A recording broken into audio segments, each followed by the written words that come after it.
we now get a reaction on the passing from the Sello Mlangeni, who is director of the Andrew Mlangeni Foundation, who will also have some words to share. Very good morning to you. Thank you so much for your time. What's your reaction as we learn of the passing of Archbishop Desmond Tutu?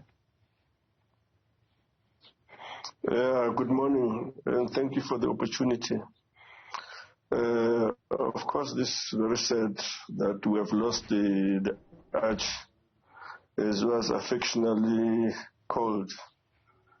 He was a man, a very distinguished man, who has rendered a distinguished service to this nation, both as a man of God and as a revolutionary.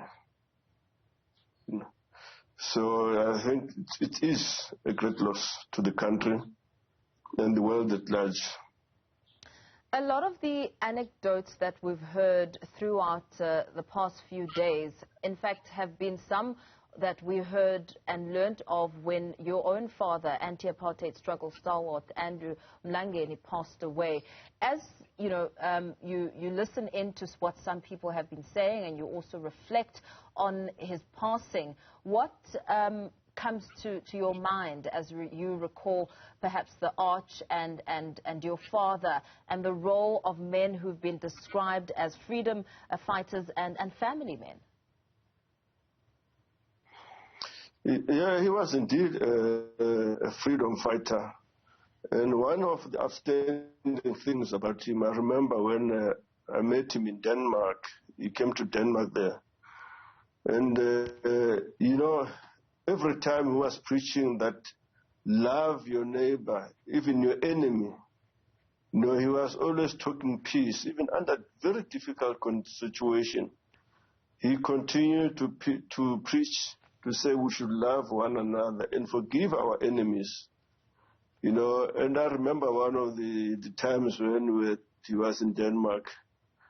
After we had a conference, then we were sitting just talking. It's typical of the Arch, with a good sense of humor. He said, hey, what are we doing? Bring a gin and tonic, let's have something to drink, you know.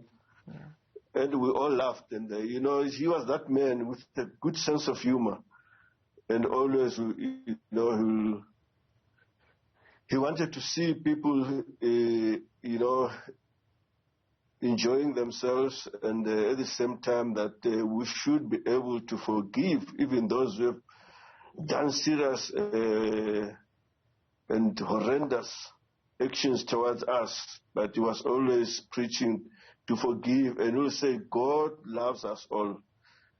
He loves even those perpetrators of violence. We are all the children of God, you know.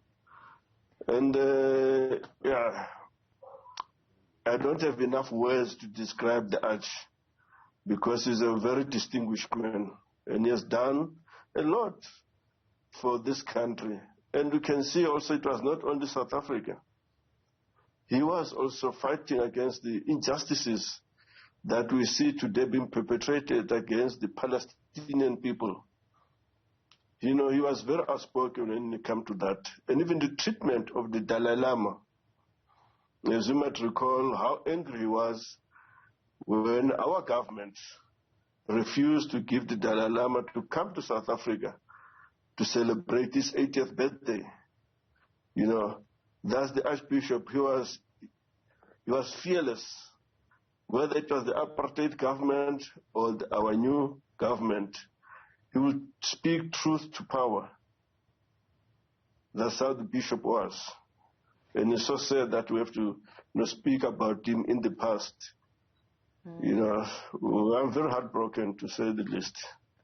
Do you have any recollection of perhaps watching your father, Andrew Mlangeni, interacting with the late Arch, and perhaps share the sort of relationship and relations they had? You must remember that both the Arch and my dad, they were very busy men, running all over the country, and the Arch also around the world. So I think most of the time it will be on a telephone conversation, because he was in Cape Town and my father most of the time will be doing the parliament work. So I don't remember that, most of the time I was out of the country, so I'm not 100% sure how many times they managed to spend together. But I knew that he went to visit them at some point. And they'll talk over the phone, What sort of legacy do you believe the late Arch leaves behind? Yeah, I think we'll remember him for what he stood for. The Arch was a man of God, and at the same time, the voice of the voiceless. He stood when our government was reluctant to give treatment for those who have AIDS, and he stood up. I think we'll remember him that he was fearless, no matter who was in power. And because I think it troubled him to see our people, after so many years, and after so many people have sacrificed their lives for a better South Africa, to end poverty, and I think the act there also, he was having something in common with my dad, that corruption, they were totally against corruption. They didn't care who was involved in that corruption, but it pained them. And unfortunately, we could see today the words that he once warned the ANC to watch out, because they were not delivered according to how they're supposed to deliver. We know that the ANC have done a lot of good things for this country, but corruption crippled a lot of things. We shouldn't be having people sleeping in squatter camps today. This is a very rich country.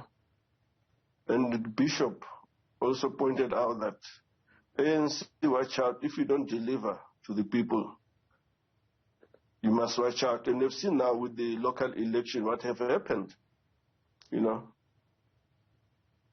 Absolutely. Thank you so so we much. thank the bishop for being the voice of the voiceless, and a man of God, and a man with a very humble man.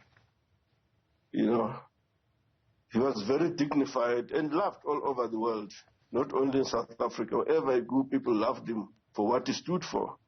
Stood for justice. Thank you so much for weighing in on the discussion there, speaking to Sello Mlangeni of the Andrew Mlangeni Foundation, speaking about the kind of legacy that Arch leaves behind and the word of caution that he once sent out to the ANC.